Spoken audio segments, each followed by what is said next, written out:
ఒక చిన్న గ్రామంలో అర్జున్ అనే యువకుడుండేవాడు. అతని కల జీవితంలో గొప్ప విజయాన్ని సాధించడం. కాని ఎంత ప్రయత్నించినా పరీక్షల్లో విఫలమయ్యాడు. వ్యాపారంలో కూడా అతనికి నష్టమే ఎదురయింది. చుట్టూ ఉన్నవారు అతని చూసి నవ్వారు. నిరాశతో అతను ఒక జ్ఞాని గురువు దగ్గరికి వెళ్ళాడు.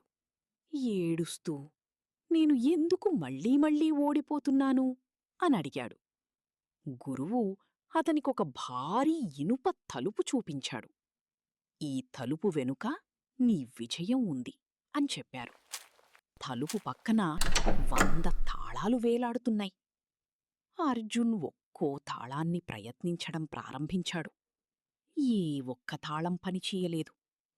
అర్జున్ అలసిపోయి వెనక్కి తిరిగాడు.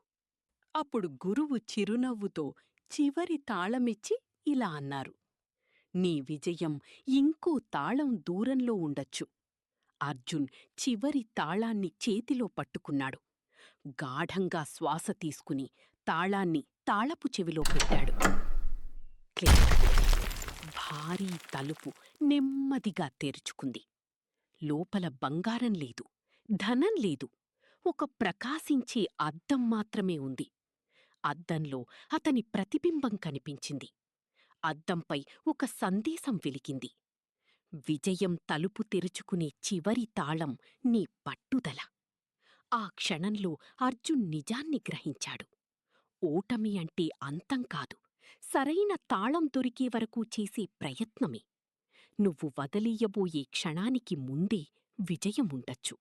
కాబట్టి చివరి ప్రయత్నం వరకు ఎప్పుడూ ఆగద్దు. మీకు ఈ కథ నచ్చితే కమెంట్స్ చేసి సబ్స్క్రైబ్ చెయ్యండి.